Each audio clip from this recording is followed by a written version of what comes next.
Hello नमस्कार दोस्तों, स्वागत है आपका कायरा एजुकेशन में। देखिए, हम आज इस वीडियो में जो बात करेंगे वो यूपी टेट और आपका जो सी टेट है उसमें जो हमारा बुद्धि से संबंधित जितने भी आपके प्रश्न आते हैं उसके विषय में बात करेंगे। और मैंने इसमें आपके लिए सभी क्वेश्चन लिए हैं जो कि आपकी परीक्षा के लिए बहुत ही महत्वपूर्ण हैं। तो आप सभी वीडियो को पूरा देखें और अंत तक देखें जिससे कि आपका कोई भी क्वेश्चन छूटे ना। मैंने इसमें आपके लिए परिभाषा से संबंधित और आपका सिद्धांत भी सभी इसमें समाहित किए हैं, तो आप सभी के लिए यह वीडियो बहुत ही अच्छी है। तो चलिए देखिए, शुरू करते हैं। देखिए, पहला जो है हम टर्मन के द्वारा जो बुद्धि लब्धि का वर्गीकरण है उसके विषय में बात कर लेते हैं। जैसे आपका बुद्धि लब्धि की जो सीमाएं हैं और फिर वर्ग है। जैसे मान लीजिए 130 से अधिक बुद्धि लब्धि वाला जो बच्चा होता है वह प्रतिभाशाली होता है, और 121 से 130 की बुद्धि वाला बच्चा जो होता है प्रखर बुद्धि का होता है। इसके बाद देखिए 111 से 120 वाला बच्चा होता है तीव्र बुद्धि का, और 91 से जो 110 के बीच जो बुद्धि लब्धि होती है वो हमारा सामान्य बुद्धि कहलाता है बच्चा। इसके बाद 81 से 90 वाले को कहते हैं हम मंद बुद्धि बच्चा, और 71 से 80 वाला जो होता है अल्प बुद्धि बच्चा। इसके बाद देखिए 71 से जो कम होता है, जिसकी आयु 71 से कम होती है, उसको जड़ बुद्धि वाला बच्चा समझा जाता है। इसके बाद देखिए अब हम बात कर लेते हैं। देखिए, बुद्धि लब्धि निकालने का जो सूत्र है वो हमारा ये है, मानसिक आयु बटे वास्तविक आयु गुना 100। इसको इंग्लिश में भी देखिए ऐसे लिखते हैं, MA बटे CA गुना 100। तो ये इसका सूत्र है जो कि आपका परीक्षा की दृष्टि से बहुत ही महत्वपूर्ण है और यूपी टेट में भी ये बार बार पूछा जाता है। इसके बाद देखिए अब हम परिभाषा की बात कर लेते हैं बुद्धि से। देखिए, जैसा बुद्धि सीखने की योग्यता है, यह कथन किसका है, तो ये बंकिम का कथन है। इसके बाद देखिए नेक्स्ट है, बुद्धि कार्य करने की एक विधि है, ये किसने कहा है, ये हमारे वुडवर्थ जी ने कहा है। इसके बाद देखिए नेक्स्ट है, बुद्धि मापन का सबसे पहले प्रयोग किसने किया था, यानी कि जो बुद्धि मापन है उसका प्रयोग सबसे पहले अल्फ्रेड बिने ने किया था। इसके बाद देखिए बुद्धि अमूर्त चिंतन की क्षमता है, यह कथन किसका है, तो ये टर्मैन का कथन है। और देखिए ये मैंने जो आपको बताए हैं बुद्धि से संबंधित कथन, मैंने वही लिए हैं जो आपका परीक्षाओं में बार बार पूछे जाते हैं।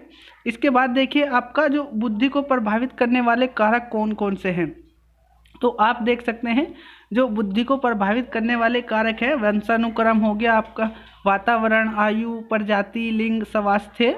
तो ये सभी क्या है, आपका स्टेटमेंट में पूछा जाता है कि बुद्धि को प्रभावित करने वाले कारक कौन से हैं या इनमें से कौन नहीं है, तो ये मैंने आप सभी को बता दिए हैं। इसके बाद देखिए अब हम बुद्धि के जो सिद्धांत है उसके बारे में बात कर लेते हैं। जैसा आपने देखा होगा यूपी टेट में भी आपका पूछा गया था द्विव कारक सिद्धांत का।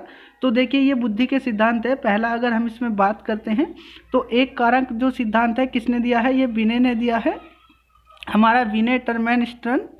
इसके बाद देखिए द्विव कारक सिद्धांत, तो द्विव कारक सिद्धांत की अगर हम बात करें तो स्पीयरमैन जी ने दिया है, और त्रिकारक का भी किसने दिया है, स्पीयरमैन जी ने दिया है।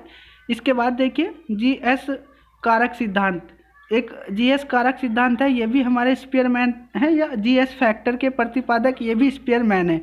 तो ये मैंने सभी लिए हैं। इसके बाद देखिए आपका जो है नेक्स्ट संज्ञानात्मक विकास का सिद्धांत हमारा किसने दिया है, जीन पियाजे जी ने दिया है। और तरल ठोस बुद्धि का जो सिद्धांत है RB कैटल ने दिया है। देखिए एक है आपका फिर त्रिमीय या त्रित्व सिद्धांत, ये किसने दिया है, रॉबर्ट स्टेनबर्ग ने दिया है। तो आपको कंफ्यूज नहीं होना है। इसके बाद देखिए बुद्धि की संरचना का जो सिद्धांत है वो JP गिलफोर्ड जी ने दिया है। इसके बाद देखिए बहुत ही मोस्टली इंपॉर्टेंट है बहुकारक सिद्धांत, थॉर्नडाइक ने, ये आपका यूपी टेट में भी पूछा गया था। इसके बाद देखिए कैटल का सिद्धांत, नाम से ही पता चल रहा है आपको, कैटल ने दिया है। फिर है सम्मिलित सिद्धांत जो कि हमारा किसने दिया है, गिलफोर्ड महोदय जी ने दिया है। देखिए 120 कारक सिद्धांत ये हमारा JB गिलफोर्ड जी ने दिया है। और बुद्धि समूह कारक का सिद्धांत किसने दिया है, थर्स्टन ने दिया है। इसके बाद 15वां है हमारा क्रिया परीक्षण समूह देन किसकी है, ये भाटिया की है। इसके बाद देखिए ये आपका पूछा जाता है PPT का अर्थ क्या है, तो जो PPT का अर्थ है हमारा, इसको हम कहते हैं पेपर पेंसिल टेस्ट, यानी कि कागज कलम परीक्षण इसको कहते हैं। इसके बाद देखिए वीडियो का अंतिम क्वेश्चन है, प्रश्न है आपके लिए कि जो सामूहिक शाब्दिक बुद्धि परीक्षण है वो कौन सा है, तो आर्मी अल्फा टेस्ट है। इसके बाद देखिए सामूहिक है ये भी आपका, और अशाब्दिक जो बुद्धि लब्धि परीक्षण है तो वो कौन सा है, आर्मी बीटा टेस्ट है। यानी कि ये पूछा जाता है कि आपका शाब्दिक परीक्षण कौन सा है, तो आपको बताना है आर्मी अल्फा टेस्ट है, और अशाब्दिक है ये कौन सा है, तो आर्मी बीटा टेस्ट है, ये हमारा जो है अशाब्दिक है। तो देखिए ये बुद्धि से संबंधित बहुत ही मोस्टली इम्पोर्टेंट क्वेश्चन थे जो मैंने आपके लिए लिए हैं और आप सभी को मैंने बता दिया है।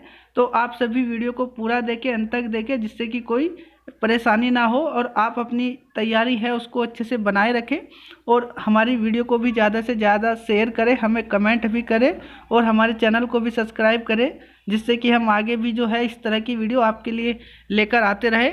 और आपका हम चाहते हैं कि आपका सिलेक्शन जल्द से जल्द हो और आपको एक सरकारी सीट मिले और आपका जो सपना है वो पूरा हो जाए। तो आई होप वीडियो आप सभी को अच्छी लगेगी, पसंद आएगी। तो मेरी ओर से आप सभी को थैंक यू।